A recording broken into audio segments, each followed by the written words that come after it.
Good morning. My name is Michal Pawleta. I represent Faculty of Archaeology of Adam Mickiewicz University in Poznan. And first of all, I would like to say thank you to Alexander for inviting me for this conference and giving me a chance to present a paper entitled Preventive Archaeology in Poland, Legal Frameworks and Organizational Aspects. Rescue excavations have been carried out in Poland before 1989. Some spectacular large investments of the communist era were accompanied by well-organized and properly conducted rescue excavations, as for instance in Nowa Huta near Krakow in the 1950s. After the abolishing of the communist system, the situation changed to some extent. The upsurge in spatial development and urbanization across Europe over the past decades, in particular huge infrastructure projects such as pipelines from Russia to Western Europe, and the network of highways and expressways have contributed to the destruction of many archaeological sites. All these developments also involve considerable changes in the organizational structure for the protection and management of archaeological heritage in the context of free market economy. Undoubtedly, the vast archaeological excavations accompanying what is known as linear construction projects, mainly motorways, or broadly speaking, large-scale research project preceding the related to the construction of Polish infrastructure after political changes of 1989, have become the most important collective experience for Polish archaeologists over the last 20 years. In fact, archaeological fieldwork in present-day Poland is almost exclusively carried out within the framework of preventive archaeology, including surveys, evaluations, recording, and excavations before the planned infrastructure projects. The organizational structure proposed for the gas pipeline rescue excavations project was the precedent for the formulation of a new conservation and protection of archaeological heritage doctrine in the country. After some modifications, it was later implemented during the highways projects. The large-scale rescue excavation project conducted in relation to the construction of a gas pipeline from Siberia to Western Europe was the first major project in the post-1989 period. Despite the fact that it was carried out under the legal provisions established during the communist period, the wealthy investor Europol Gas expressed a goodwill to finance all archaeological works. The Polish motorway program to construct 2,300-kilometer-long network of major expressways and highways was accepted in June 1995.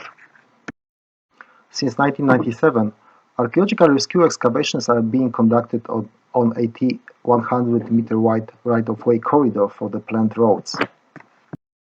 This huge undertaking involves a complex program which aims to mitigate adverse effects by detecting, investigating, and documenting all archaeological sites threatened by the planned constructions.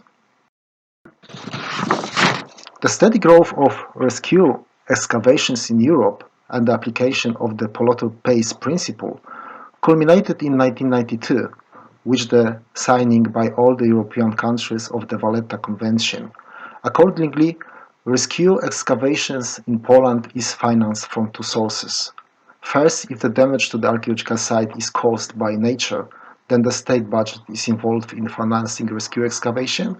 And second, in a case when planned investment may destroy an archaeological site, the investor is obliged by law to cover all the expenses of the research.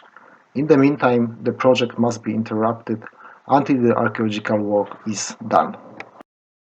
The inception of gas pipeline rescue excavation projects initiated serious discussion on legal, organizational and methodological standards of fieldworks and their implementation in practice. A legislative framework for the future large-scale rescue project is provided by the Land Management and Building and Construction Act, as well as the law for the construction of motorways in Poland, both passed in 1994.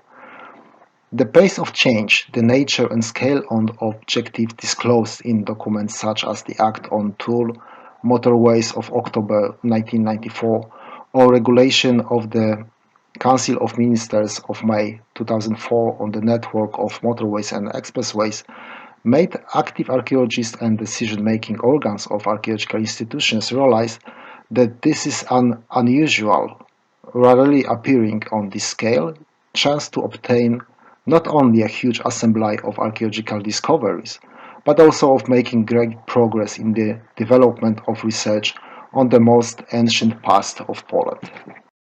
Other legal regulations respected the interests of archaeology as well. The Act of July 1994 for spatial planning requires the agreement of the regional conservator for any activities which could damage the environment, including archaeological remains as a part of the cultural environment. The investor was obliged to cover the cost of rescue excavations, documentation, and analysis of the results. These regulations were later combined into a new legislative initiative known as the Protection of Monuments and the Stewardship of Monuments Act, passed in 2003. The Act makes it clear that all archaeological sites, regardless of their quality and significance, are protected by law. The provisions of the Act stipulated that as far as field methods and standards of documentation, all rescue works should be conducted in the same manner as any other research projects.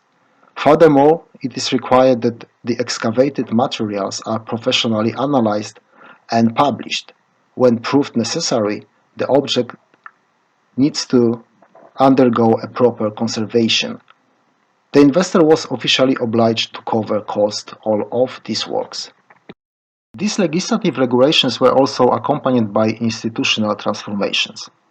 An important step in developing protection for large-scale rescue excavations was the creation of the Center for Archaeological Rescue Excavations in 1995, installed at the Ministry of Culture and dependent directly on the minister. The center was engaged especially in large-scale excavations preceding highway construction.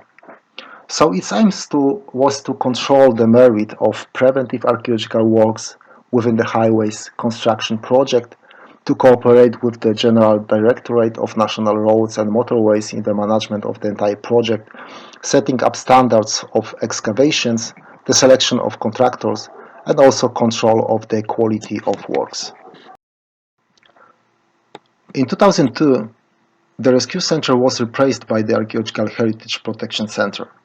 Its original duties were extended to a range of issues of conservation and management, including the control over all archaeological regional conservators. The center was also charged for controlling good practice and quality of preventive excavations, along with the publication of their results.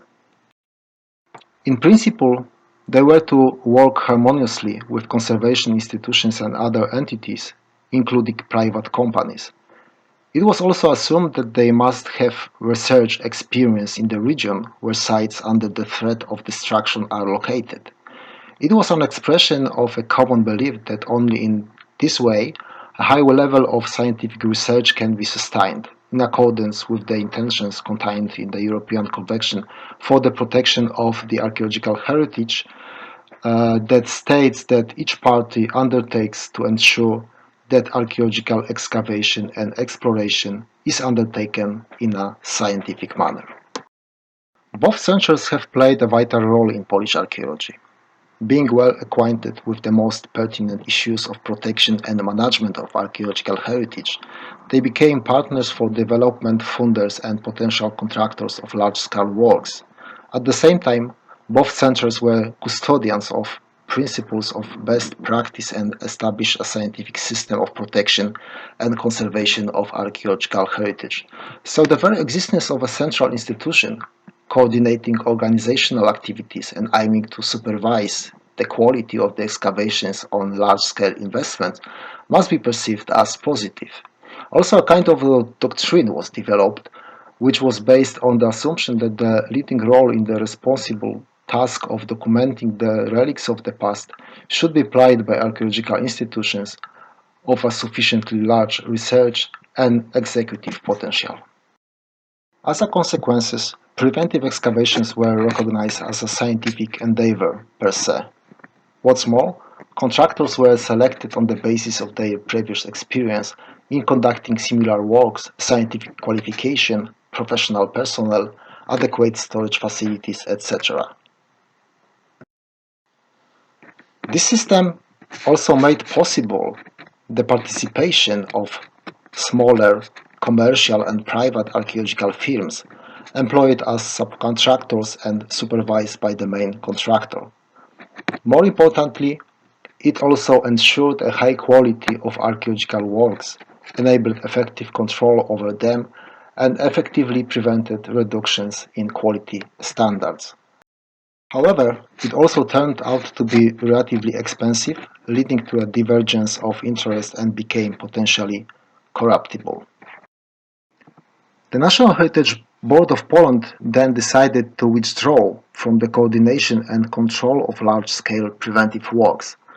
This left a vacuum with no independent quality control by any external professional body over the works carried out. Controlling and reviewing responsibilities of these works are now conducted exclusively by the developer-appointed committees made up of administrative staff employed by the developer, including archaeologists. This obviously rules out objectivity and neutrality of opinions as well as critical reviews of the quality of the work done. The National Heritage Board of Poland decided to withdraw from the coordination and control of large-scale preventive works, and this left a vacuum with no independent quality control by any external professional body over the works carried out. The change in the major investor, namely General Directorate for National Roads and Motorways,